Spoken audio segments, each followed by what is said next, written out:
Hello, my name is Pamela Stokes Eggleston, and welcome to You Good, an engaging podcast that delves into the realm of Black wellness. I'm joined by my co-host, Oneika Mays, and together we welcome you to the podcast, a space for meaningful conversations, fresh perspectives, a place for us. The You Good podcast is a love letter to our community and an invitation to connect, share, grow, and heal together. We're glad you're here, and we've got a lot to tell you. It's okay. Mm-hmm. Yeah, I'm so excited about this episode. When you texted me and said, let's do something on the oracles, I was like, oh, we can't even wait to record this. And you're in Sedona. I'm in Sedona. I was like, we need to talk about all the things. The oracles, the orishas, like we were talking about hoodoo last week and the effects of that, more of how we've had these bits of hoodoo in our own lives growing up without knowing really that that's what it was. You know, practitioners of wellness in the space. So I'm excited to have this conversation. We needed to do it. I wanted to ask you what made you say like, Oneika, I want to do this episode? Was like, did you get a download or something? Like what happened? Because when you sent me that text, I just felt my whole body tingle. And I was like, yes, I don't know if something just happened to Pam, but this feels like a full body yes. And I want to have this conversation right away. I've been trying to stay knowledgeable and sort of in balance with it without being dismissive of it. So regardless of it's quote unquote good, bad, or indifferent, I'm trying to stay in the flow of things as they unfurl in front of us. That's hard for me often. And so what I think happened was we have had many conversations that aren't being recorded. And sometimes it's just very small, like a little tweak of something I noticed at the grocery store or something like that, where I was like, I need to get back and tell Oneika, we need to do something about what things, tools, techniques that Black people have, Black Americans in particular, if we're talking about hoodoo, Black people across the diaspora, if we're talking about voodoo, vodun, Santeria, and have this conversation about African traditional, religions and other forms of spirituality that can help us through these times.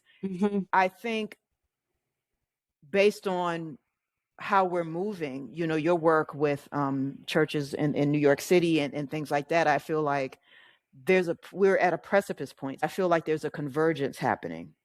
So I think there's a convergence of I love Jesus, and I also use these herbs to heal my mind. I think there's a convergence, and I think it's been happening, but I really, it's visceral, I feel. And also, I think once that convergence happens, and it'll be choppy and messy, then there will be coherence. I don't know what the coherence will look like. I don't know when that's going to happen. But right now, there is no coherence. We still have Black people saying yoga is demonic. Right. So there's the convergence of these different belief systems that can be complementary, but we're not at the coherence point. And I think we can strive for that. Yeah. I mean, when I was at Rikers, I can't tell you how many women wanted to work with me, wanted to do meditation, but wanted to make sure that working with me was not going to interfere with their faith, with their Christian faith. So I'm talking about Christian women here. And, I heard that yoga was the devil. I heard that, this is going to open spirits and I shouldn't be doing this. And I had to have a lot of conversation. I even wrote about that with one woman in particular. Her name in the book is Liza. How when she first came to sit with me, she heard people had a good time doing meditation, but she was like, okay, now this isn't about the devil, is it? And we had to have a whole breakdown of what yoga is, what meditation is, and how both can exist, how she can be a practicing Christian and she can be doing yoga and she can meditate. When I first started working there, I would see her every week without fail, because we started doing a lot of visualization meditations together. And I was even using like a soundscape with her. And she was housed in a cell area. And so she had her own space, and she told me she would even go back and sit in her cell and do the visualizations that we were doing, and imagine that, you know, she was eating like bonbons or something, and it would really like help her relax. And it, a lot of it, I think, is just conversations with folks. I hesitate to use the word education, because I don't think it's about education. It's just about a conversation with folks. So anyway, she died when she was transferred to a prison. Yeah. That was the first time I cried at work. I had to go to the bathroom. We had looked her up because we wanted to see how much time she still had left. And then we just saw deceased, and it broke me. Well, I know that you gave her the tools that she needed in that transition. I know you did. I know you did. And often I quote, I've said it when people have said to me, yoga's demonic, or I don't want to meditate. And I said, prayers when you talk to God, meditations when you listen to God. Yes. Right. I say that a lot too. I just say it a lot. And then there's a little ding, ding, light bulb moment for people. And often we're asking for stuff. You're praying because you want a car, or you want this, or you don't want this, or you don't want something. And often when you're praying against something, that's a whole nother conversation we could have.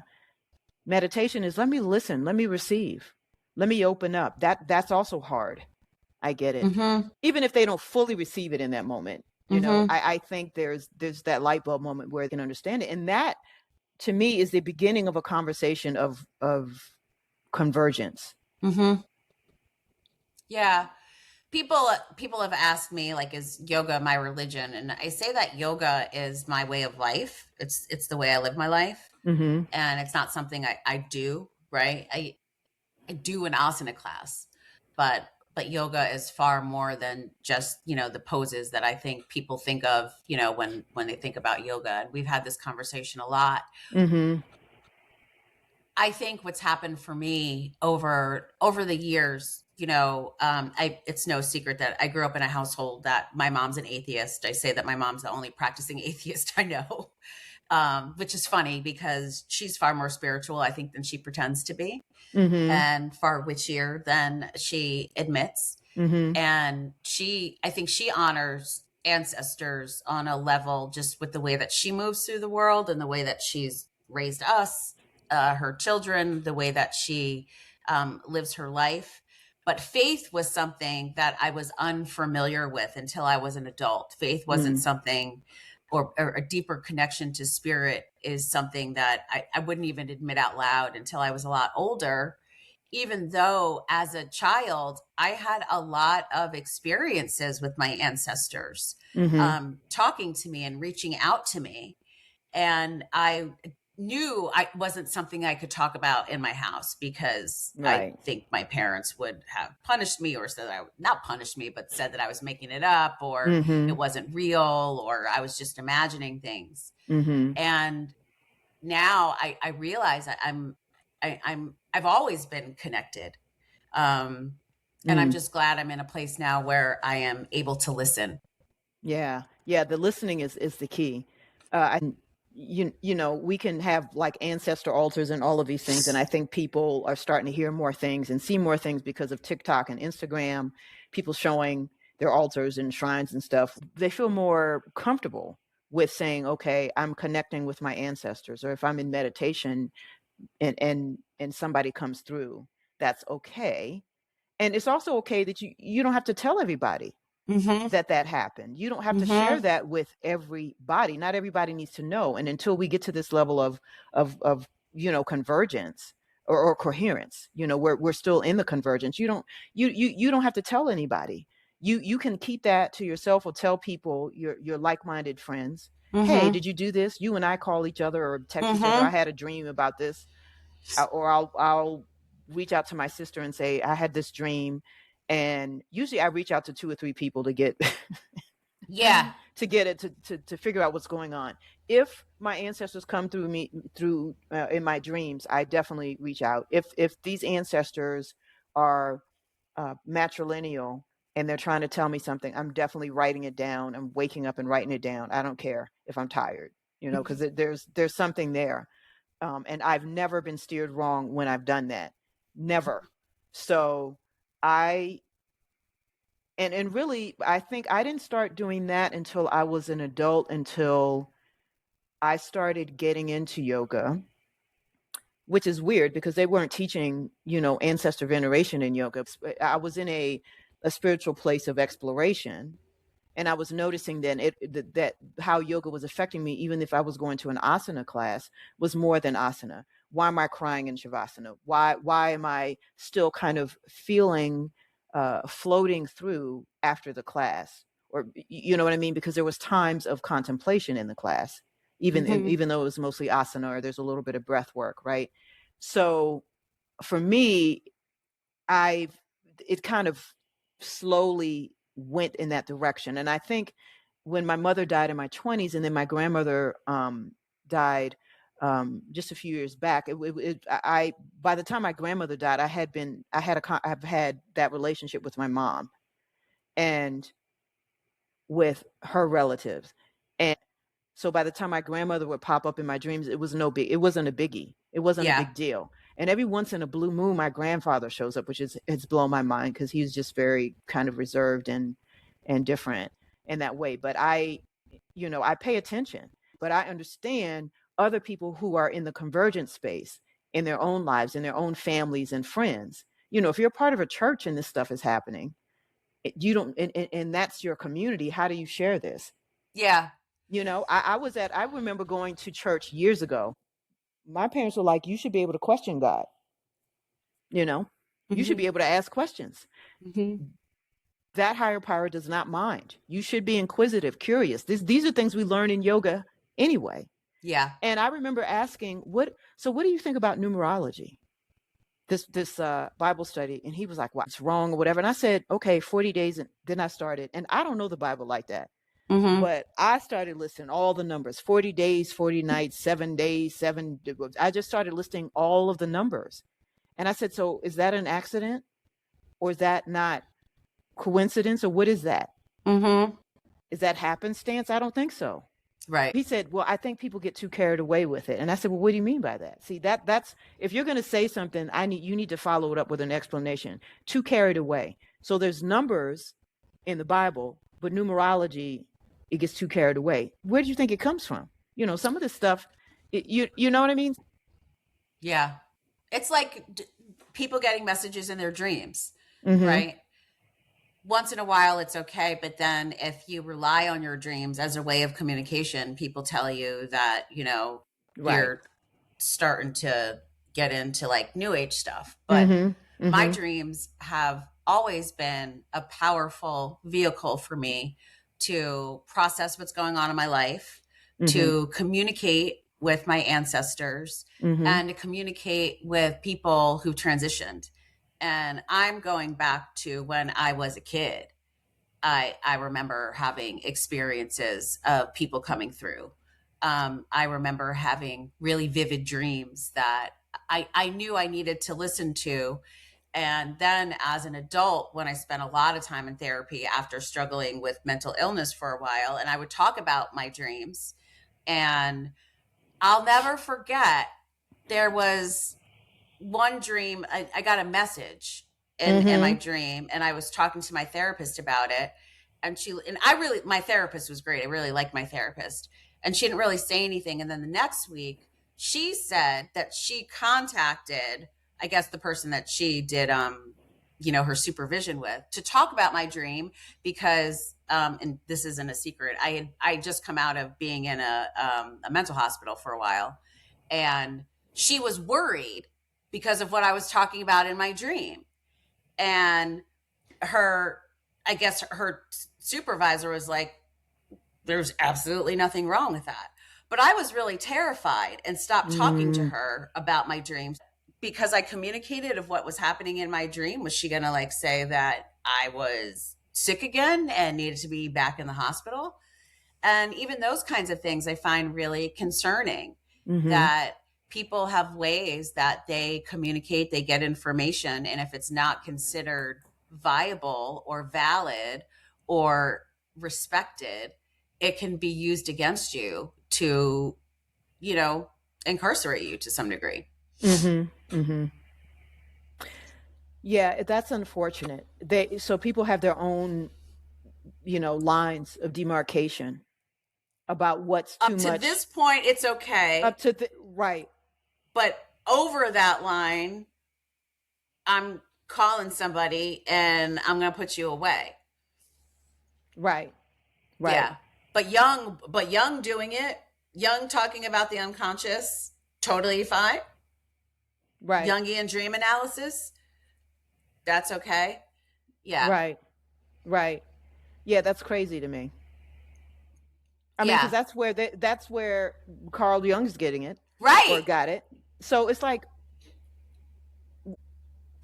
when we talk about that, and then we talk about how we grew up, you know, my mother was not an atheist, but my mother was like, don't have an open umbrella in the house. Don't put the hat on in the center of the bed. Don't split the pole. Don't. I had my dad on New Year's Eve go outside, walk outside the house, and come back in because it's good luck to have a man here. Wow. My dad did it religiously every year until my mother wasn't here. I don't know. He might still do it. I don't even know. I need to ask him. But he did it. He didn't like, this is, I don't even understand this. You know, he was obedient. He's here to do it. He did it. Okay. And, you know, there's some things you just have to know who you with, who you dealing with. Or New Year's Eve traditions. Black eyed peas. Black eyed peas. My mom. Green. We still have it. We still have it. Well, ask your mom? The black eyed peas is what? And the greens is for the money, right? For the money. Yep. Right. And so you have a black little eyed peas are for good luck. Yep. You do all of that. And so I think it's a wonderful thing. And I never said to my mother, well, that's the Gregorian calendar. What about the other? I never said that.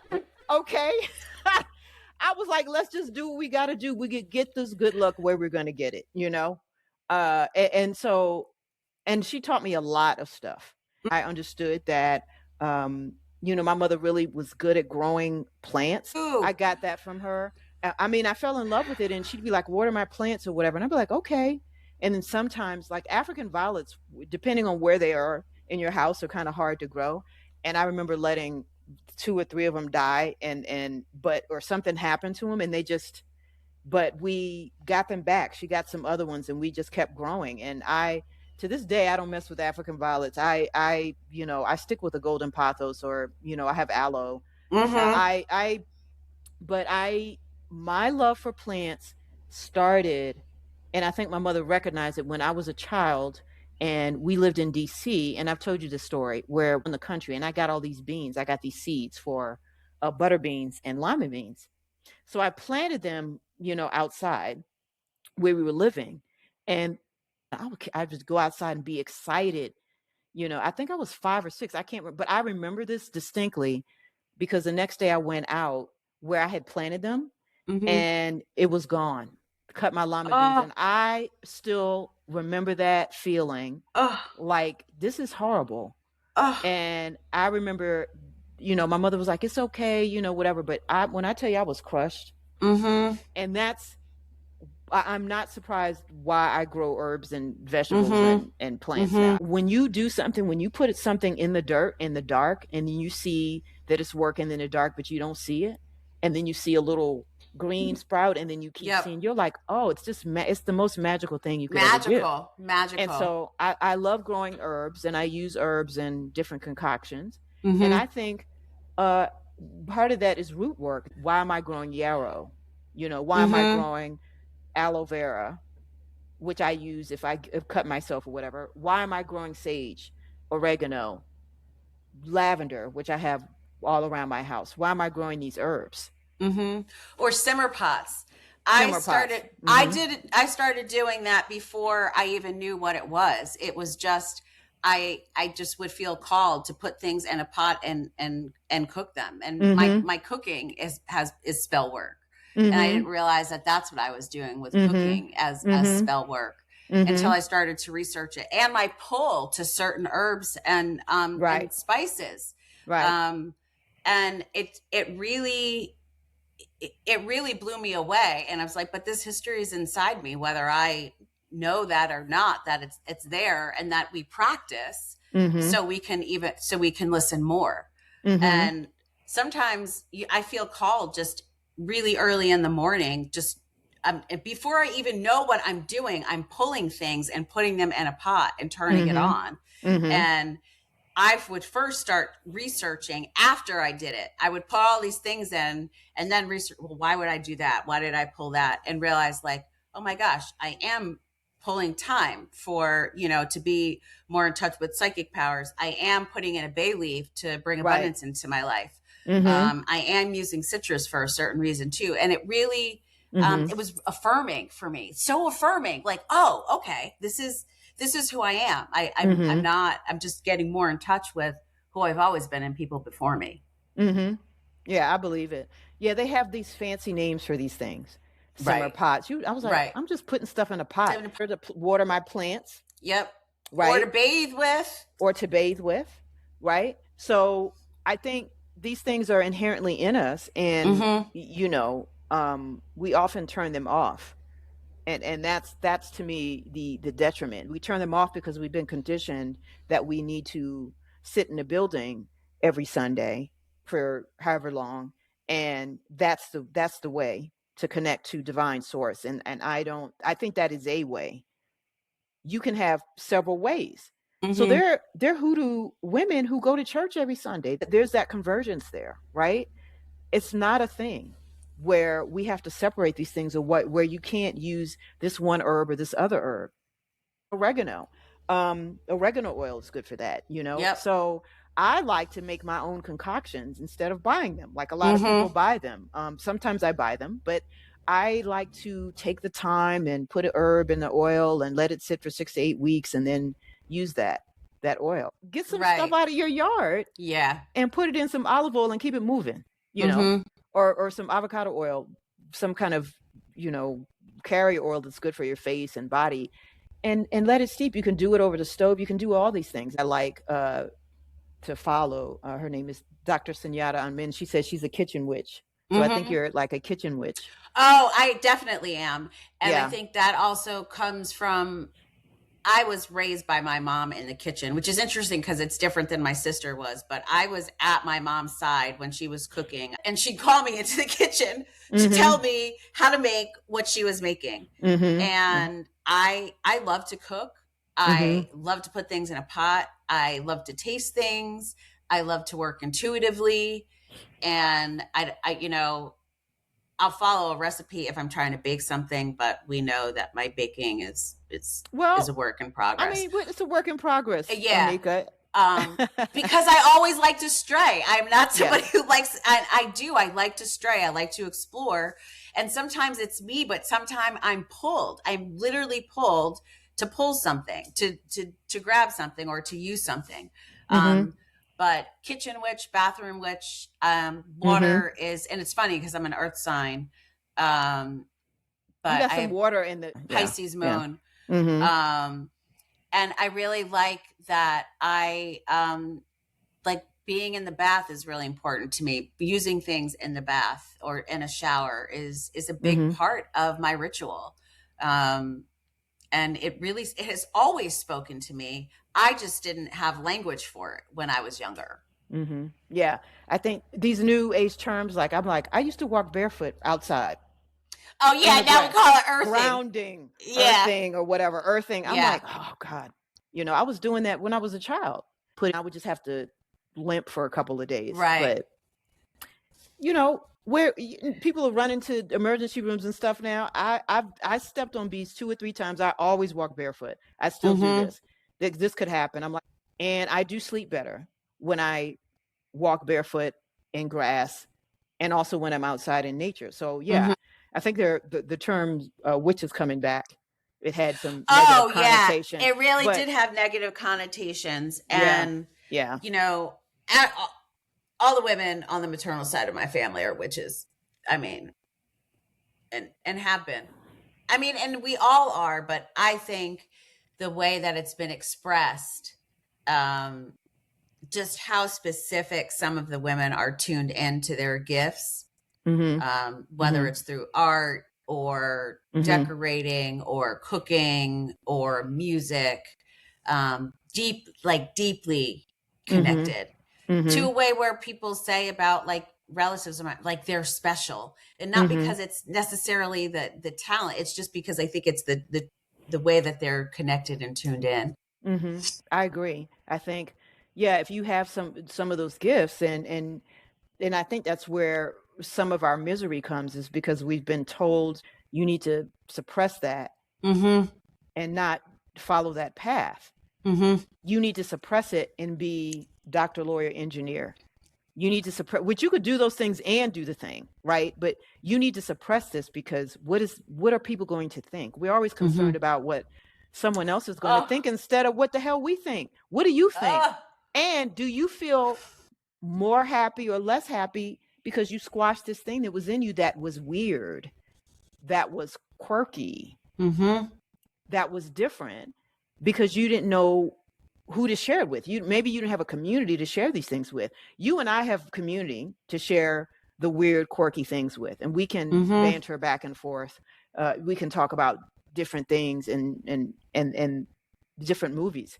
And you know, what are we Are we witches? Are we root workers? You know, I feel like I'm a root worker. I am intuitively like, what kind of herbs from my garden?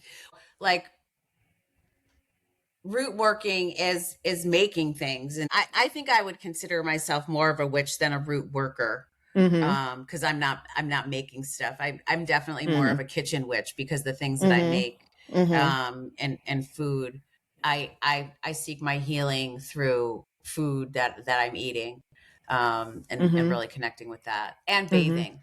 I do the same, eating, bathing. But I love to be in my garden. I'm already thinking about, okay, when I get back home, like, what am I going to go to the nursery to purchase? You know, my oregano, and I used to have oregano bushes. Like, when I tell you, they look like shrubs for years. And one of them, this weather's been weird. This is how I know we're in climate catastrophe. One of the bushes died completely. It's like obliterated. Wow. One of my lavender bushes died completely obliterated. So, but I put some more in. And so I'm looking at this other lavender bush, and it's trying to come. It's trying to, but we've had a couple of frosts, and I'm like, I will get some more oregano, because I have not. If you're growing this and you're going out and you're talking to your plants like people do, and then you're like, okay, what is the best carrier oil for this? I'm going to make my own version. I don't have, I use oregano oil that I made, but it's not essential oil. I'm just like, well, maybe I'll make a less assaulting oregano oil with avocado oil or something like that. And that's what I do, and that's what I travel with. And that's a little bit gentler for me. That was intuitive.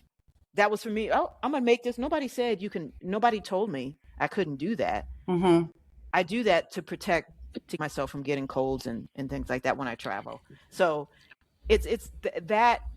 I also love to do the things in the kitchen. I also love to talk about dreams and things like that. I also have these insights in meditation. So it's all of those things. Oh, let's talk about that, insights during meditation, because I know we both are meditation teachers. And when I was at Rikers, a lot of people, I think because they're looking for ways to not be there, wanted to ask questions about like astral travel or psychic powers or all of these things. Cause there's just, and I'm sure you got the same thing too. People are looking for that magic. And sometimes I think they were looking for a quick fix for something. And there's a difference between, I think, all different kinds of meditations and practices, right? Like I have a mindfulness practice that I do to sort of ground myself to be in the moment with whatever's going on. I'll do metta for a particular reason.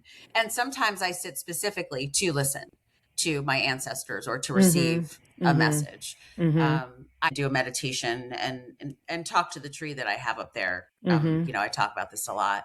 And there's a moment when I can actually hear trees say, you need to go sit down inside. And so I have a meditation chair that I go sit in because it's time for me to listen in a different way. And where I'll be taken somewhere. And this is what I wanted to talk to you about that I didn't talk to you about before we recorded. There, for a period of the past few months, my meditations have felt very distant and flat, and where I would sit before, and my ancestors would come and take me somewhere, and I could feel like myself getting buckled up, and I would go through like a wormhole, and then I'd be taken somewhere. A lot of times, and I was talking to somebody about this who was giving me a reading, I'm taken deep down into the earth. I mean, I don't mean just underground. I mean deep underground through a tunnel, and then I end up in a particular world where the cliffs of this place are higher than anything I've ever seen in my life. And that used to happen regularly. And I would even ask, like, why am I supposed to be here? And sometimes I would get answers, and sometimes I'd be told just, to shut the F up and just be there. Right.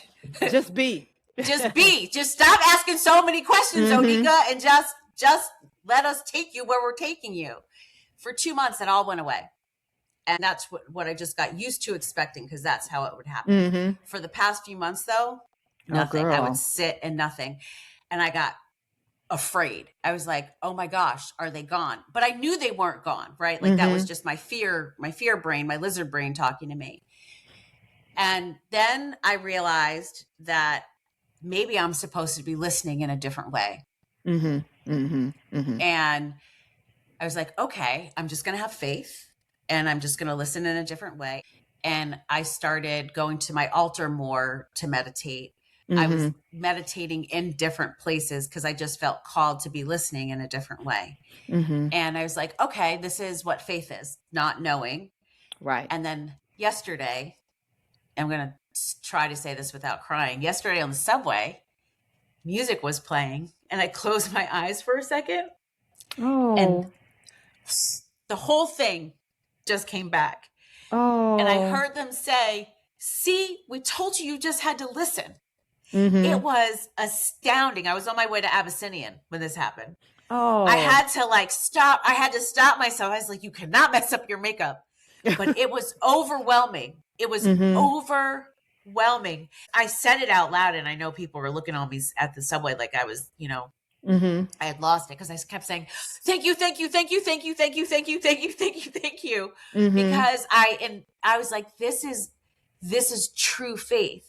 Because I was sad that I didn't do that anymore, but I wasn't worried. And there's a difference. Like I was grieving, but I wasn't worried, but I just knew that I had to just keep listening. And then this thing just lifted. And then I realized, like, you'd been striving too much. You'd been in this masculine, like striving, grasping, and maybe it's not divine masculine, whatever, binary stuff. Fight me later.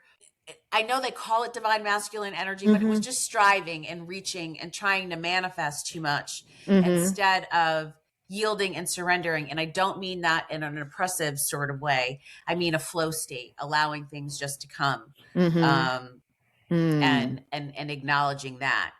And the alignment that I felt in that moment was, it's still here. I'm still in it, because I realized a lesson that I was supposed to be learning, because I am so freaking hard-headed. I'm so stubborn.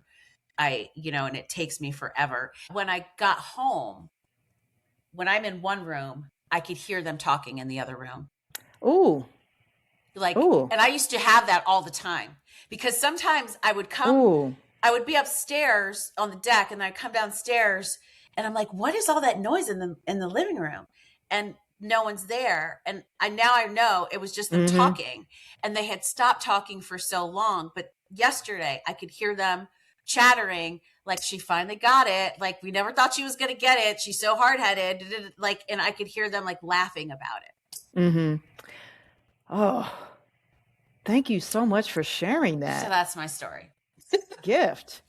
I think profound happenings occur when you let go. The saying is let go and let God, but that is faith, right? And when you have had these experiences and you believe, and like you said, you weren't like scared that they weren't going to come back, but you were just kind of sad in that space of time, those months where you weren't having those experiences. I think that tells us to sit and be patient and to tap into the flow state. When I was teaching yesterday, I was saying, I go with the flow. Like I had a plan. I had things written out.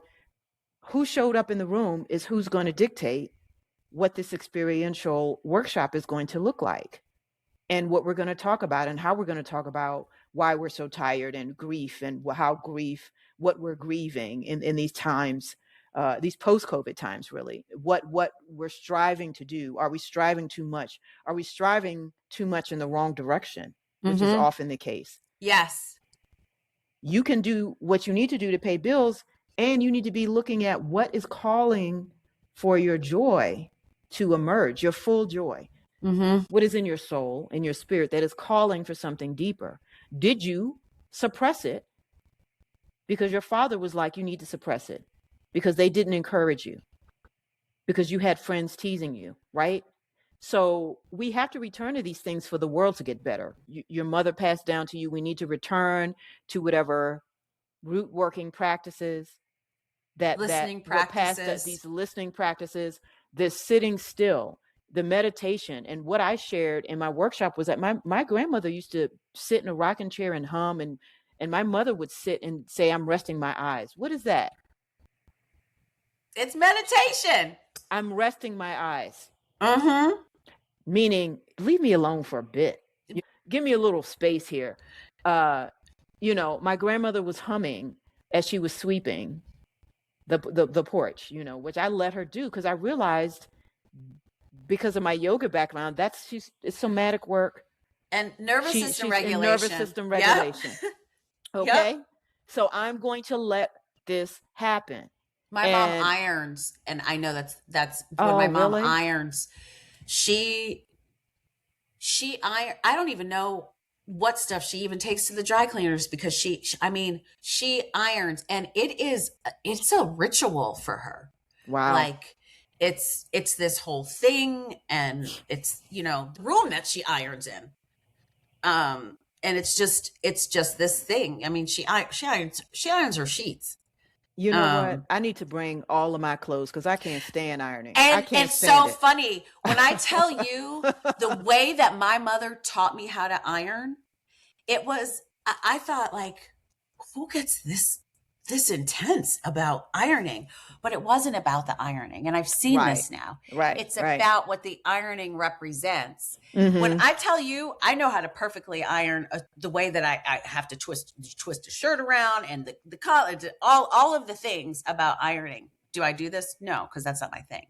But for her, you can see it. Like, I was just at her place in Savannah. She's got 2 irons in this 2-bedroom. Why are even 2 irons necessary in this place? It's a ritual with her. It's a calming. It's a settling. And that's beautiful. People do that. Some people, it's cooking. Some people, for me, I like to walk outside. Some people, it's bike riding, whatever it is, running, figuring out so long as there's nervous system regulation piece to it, that's good for us. But I feel like in this land of people co-opting everything, everything now is nervous system regulation. Like everything now is, oh, we got to do this or we got to do that. I see people colonizing hoodoo. And I'm like, are you out of your mind? Figure out who your ancestors are and then go that path. But you know when that stuff started? When that lady was in some church talking about she was praying to African angels. That's when people thought they could tap in. And I said, okay, you're going to see how that works. That almost came out of my nose. I said, and people are like, oh my God, they're praying. You know, when I see stuff like that, I sit back and laugh. I said, let it happen. Because let them find out. What happens when you're lost from your own culture. And I've had conversations about this. Part of the problem is that they're so disconnected from their own roots and from their own indigenous culture that it's not just the individual, but it's the entire lineage trying to claim something. And because they're so disconnected, they reach for something that they now think is spiritual, rather than doing the research and going back to where they came from to appreciate that they have their own culture and their own lineage that they can claim. Now, for those of us who look the way that we do, whose cultures are mixed, we can lay claim to that too. So anyway, I think that's what they're reaching for. They're lost and they're trying to find it, but rather than they're taking the quickest route, like what colonization did. Let's take the quickest route. We need something, we'll go take it from somebody else, rather than doing the historical work of figuring out, well, this is where I'm from. So let me connect with that and let me find the healing that way too, right? Because it's healing. It is. And my friends of a different persuasion who are tapped into their Irish culture, Celtic or Nordic culture, are doing that work. And it's so powerful. It is powerful when they work with that. But when you are calling in folks that you haven't connected with because of all the isms, then that's you're searching for trouble. You're barking up the wrong tree. You're doing all of these things that you shouldn't be doing. And I think that's how you get statements like, oh, we have something new called the Cloud Bob.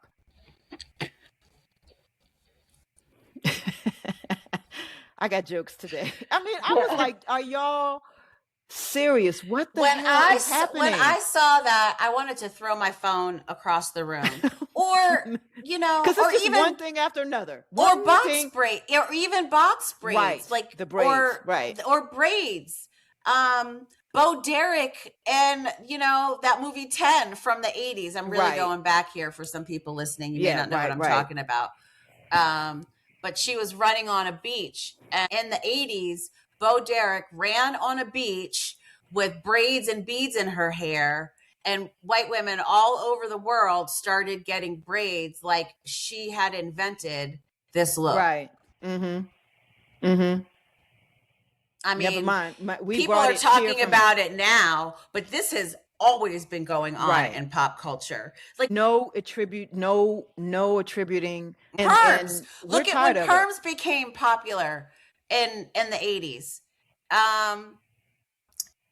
Tanning. I mean, all of it. All of these things are appropriation. And I think a searching and a longing to be whole. That's what I think it is. It's people searching for who they are, but they only associate spirituality with Blackness. So that's what they glom onto, rather than doing that work that you need to do inside, right? Going inside and saying, where do I come from? Where am I from? Where is my culture? What has my culture done to other people? And how can I heal that by getting back to myself? The performative nature of it. So for instance, remember how the word shaman, like it's still happening. Yeah. But the word shaman, guru, guru. So they're coming from these other brown, cultures. And people are just, anointed by the shaman. So now I'm a shaman. They went to Peru and this lack of seasoning. It's the lack of seasoning in their own culture, and it's so flat. You know, you go to their church and everybody's sitting still, and there's nothing that can happen there because it's flat, because it's been stripped of everything, because their culture has only been associated with domination and with taking things over. So if you're trying to get to a spiritual aspect or looking to God, there's nothing there anymore. And I'm talking about here in the United States. Yes, we could talk about other places, but I'm talking about here. And so there was nothing there. So if you're talking about folks who were, who were wicked enslavers, the only spirituality that they had, because they had disconnected themselves from England, they looked to the people that they enslaved who had been able to hold on. So then they took that and put it into, their own Christianity. And that's where we get these evangelicals who, and Pentecostal churches, because they stole that from folks, Africans who were here. So I think it was the lack of seasoning, because they disconnected themselves from their own traditions. Yeah. I think, because, in the United States, whiteness isn't a culture. It's not a culture. It's a power dynamic. And so you have to look at, but if you are Irish and you're tapping into your Celtic roots, different. That is different. So you have to look at that. I have friends who are Irish who are like, I understand when I show up in rooms that I am perceived as white because I am white, because that's what the people said. That's what was created. However, I'm choosing to move through life in an Irish way by celebrating in bulk, by celebrating, and I know about Irish culture because I have friends, who are actively practicing that culture. When they go worship, that's what they're worshiping. When they talk about the land of Ireland, that's what they're talking about. They had their share of colonization too. Absolutely. And to some of my Irish friends who were actually from Ireland, they were like, the folks here lost their way. When you're completely disconnected from who you are, you think that everything's funny. And then you steal from other people, because there is still a part of you as a person who has a soul who is longing for connection, right? But so you grab it from where you think you can find it, because if you've also been socialized that it doesn't have to start with you, that you have been nurtured to reach, it's external, and you reach for everything, you never know to do the work inside. Yeah. That's we are in the shit that we're in because people won't look inside. Or consider this, people have looked inside and there's nothing there, but they don't know how to sit still long enough or to ask the questions like, why is there nothing here, and what can I do to get something here? And so they go outside to get the thing inside, rather than sitting still for even longer and saying, no, this is a problem. It should be connected to also what's happening outside. And am I like this because of the position that I hold in society? Am I like this because of society, because of privilege? And not just me, but my entire lineage. And how do I heal that? Not how do I make this feeling go away, but how do I heal it? We have been raised like this. Epigenetically, it's a part of us. Some of us have chosen to, to go outside too, which is why we're all on this path of healing. But I think ours is a little closer to us because of what we have to carry with our skin color and who we are in this country. I agree with that. And I think that we can't run away from it. And some people try. They try their hardest, but and some people have succeeded. What did you have to give up to follow a path of whiteness, which isn't real? So how it's like how you show up, but you can't, there's not enough ayahuasca, shamanic ceremonies,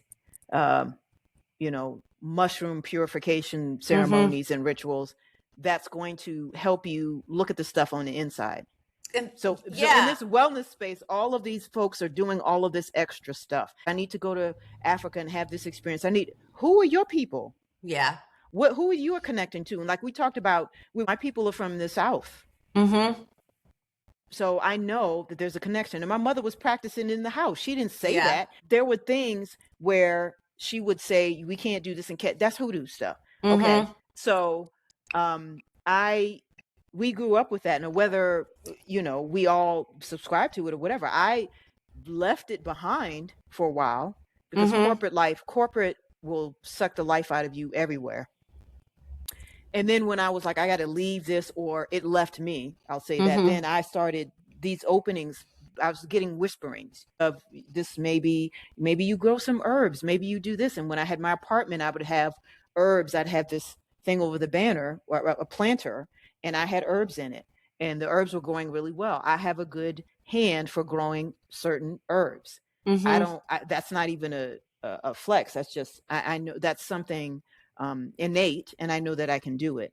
So I do it because I've been called to do it. And also I use the herbs in my root work, I'll say, or my DIY, home remedies, or my cooking. I don't think you have to completely get rid of things, but I also want to say that you shouldn't, you shouldn't tell people what they're doing is demonic. You really need to sit back and just take a pause and focus on your own life, and not worry about, oh, she's putting her hands in dirt, that's demonic. She's over here doing a tree yoga pose, that's demonic. What are you doing that's demonic in your life? Hello. What are you doing judging people? What are you doing walking through life not helping people? Yeah. Okay, that's demonic.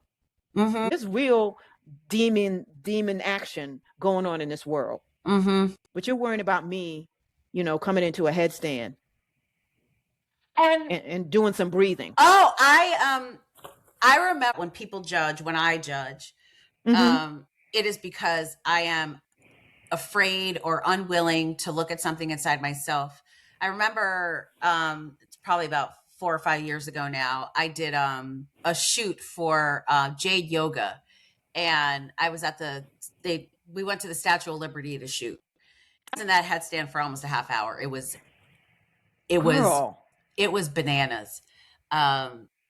And girl, it was cold too. It wasn't even 50 degrees. Listen. It was freezing. Anyway, the point is that when the photo went up, the person who runs Jade Yoga was like, do you want us to tag you?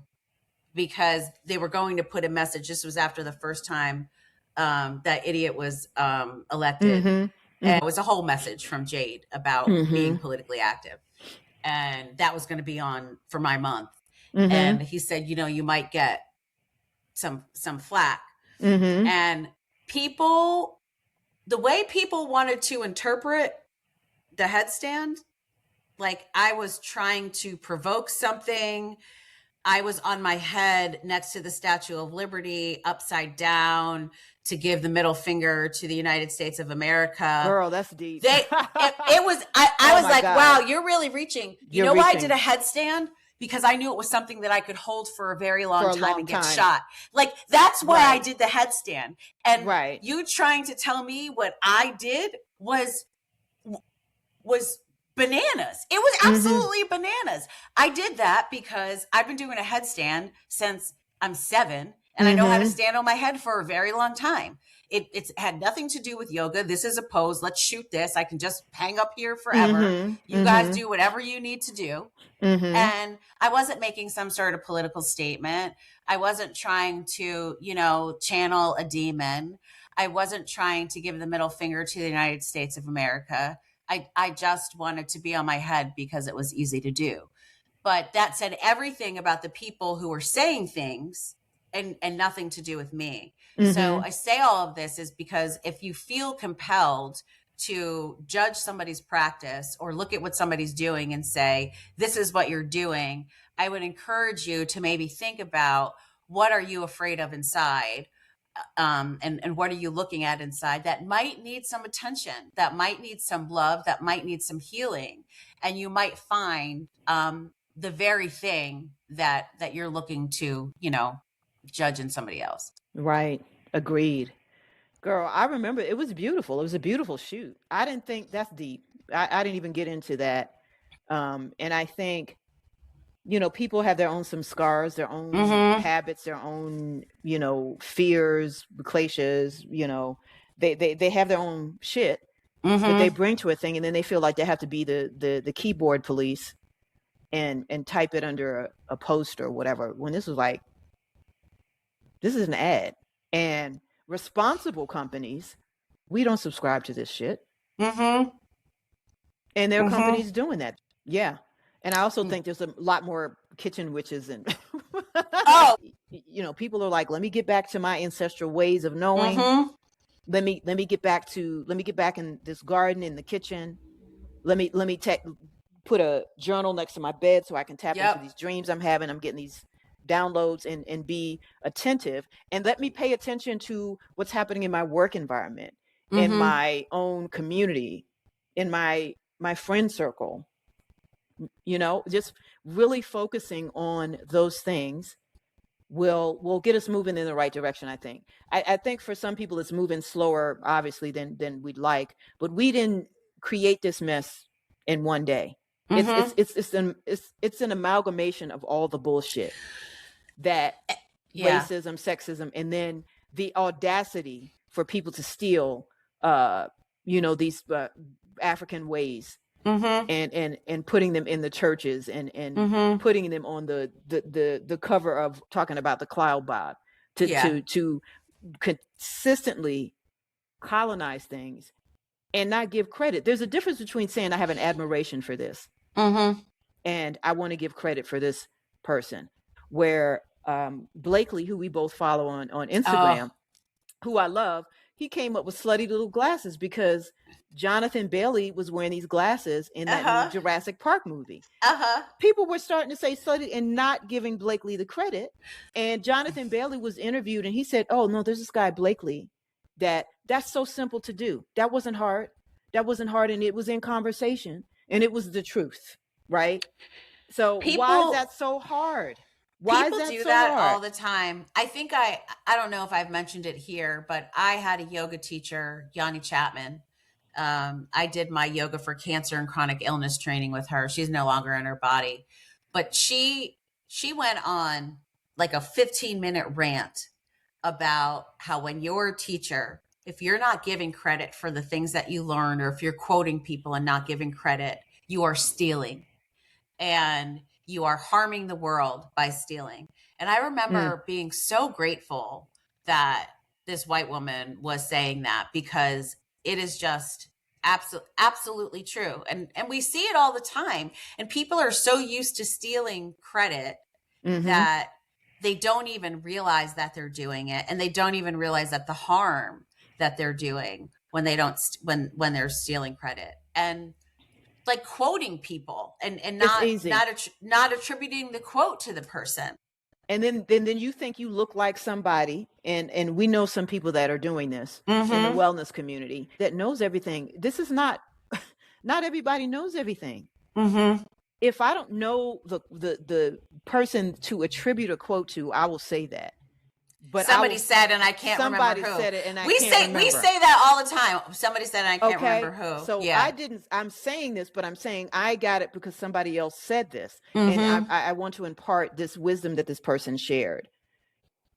For someone listening who wants to start to practice listening, what's one thing you think that they can do? Is to, let's see, deconstruct your mind. So thinking about how you think about meditation, or how you think about a practice that's contemplative. If you're thinking you have to do 20 minutes in the morning and 20 minutes in the evening because somebody told you about TM and you have to do that, that is not true. What I have taught in several workshops, particularly working with military spouses and caregivers, is get it where you can get it. If you have a wounded warrior and 4 kids, you have to go to the bathroom at some point. You have to take a shower at some point. If that shower is 5 minutes, you take a shower and be contemplative in the shower. What kind of aromatherapy can you bring in there?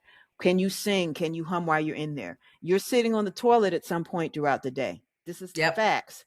You don't have to have a meditation cushion. You don't have to have a certain space. Now, as your practice grows, you can have that. And you can get, I like to say, tiny bits of joy. But these are what little tiny bits of time and energy and space can you afford to give yourself? Really, you should give it to yourself, that you can sit with yourself for, if it's 2 minutes, floor. I had a story from a caregiver whose kids were knocking on the door while she was in the bathroom. She was on, because kids do this, right? Yeah. I said, can you practice not being so annoyed with the kids when they're knocking on the door? So not even I'm trying to drop in. I just want to, so maybe I'm sitting in silence, they're knocking on the door, and you say, mommy will be with you in a moment, and they still knock. How can you practice breathing? And subsequently boundary setting. And then 2 minutes is up, and then you get up and you go attend to the child. But that child starts getting this. This is the benefits of, having that practice. You keep doing that 2 minutes, 2.5 minutes, 3 minutes. The child knows mommy's sitting on the bathroom floor or whatever, and you develop that. You develop it. So going back to my earlier point, if it is a minute, it's a minute.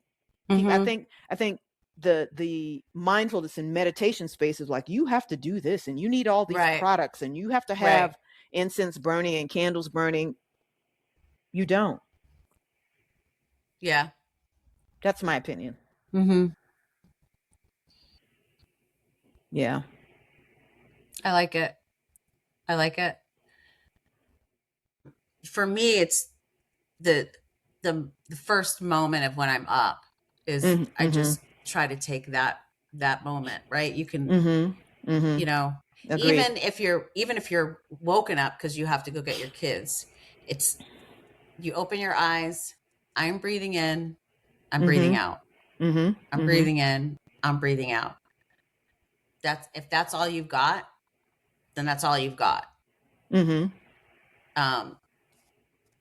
if you are waking up every morning, right? And then if you're not, then you don't have this problem to worry about. Right. Then it's not your problem anymore. But the first moment that you open up your eyes, you can do that before your feet even hit the floor. I agree. Yeah. I agree. I think that I do that often because it's accessible. It's accessible. And then I often fit another practice in, but that's because I have a practice. Well, that's, so I'm just talking about if somebody's just trying to get started. Just Yeah. It's this. You measure that success in inches, not feet, and it's really small. Absolutely. Agreed. What about for someone who wants to start ancestral veneration? What does that look like? I think I would say that a lot of us are already doing it. If you have a picture of your grandmother on the mantle, that's ancestral veneration. There you go. It's not this, oh, I have to have these rituals and I have to have an altar. If you have relics of your mother and grandmother. Now, what I do is, like, I wear my mother's earrings in my ears. So I wear something of my mother's all the time. And I subconsciously, before I knew what ancestral veneration was doing that. I wanted to be close to her. So I have some of her costume jewelry. I used to wear her wedding ring. What can you do? What things do you have of your ancestors that you can keep close to you? Or you can have a picture on the mantle. Or you can have, like, I have my grandmother's Bible. I have a scarf of my grandmother's that I wear. It's not hard. Sit in meditation with that. I will, if I sometimes want to connect. I have on a necklace actually that is my dad. The silver ones. Oh, okay. This is actually my mom's ring. I like to keep them together. Oh.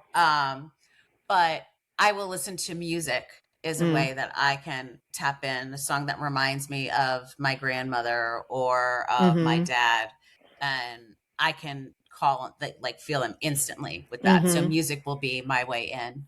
That's a good one. Yeah. Yeah. My mother used to sing favorite things to us. I immediately go, when I hear John Coltrane play it, I just am transported, Yeah. Yeah. I love that. Yeah. We're already doing it. We're already doing the things. We need to remember. I love that. You always say the last thing that I want to end the podcast on. You always don't want to do that.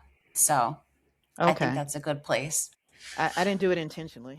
I know you don't, but you know how to wrap things. You wrap things intuitively. Thank you. Yeah. Thank you all so much for listening. And we will be with you again soon. Take care.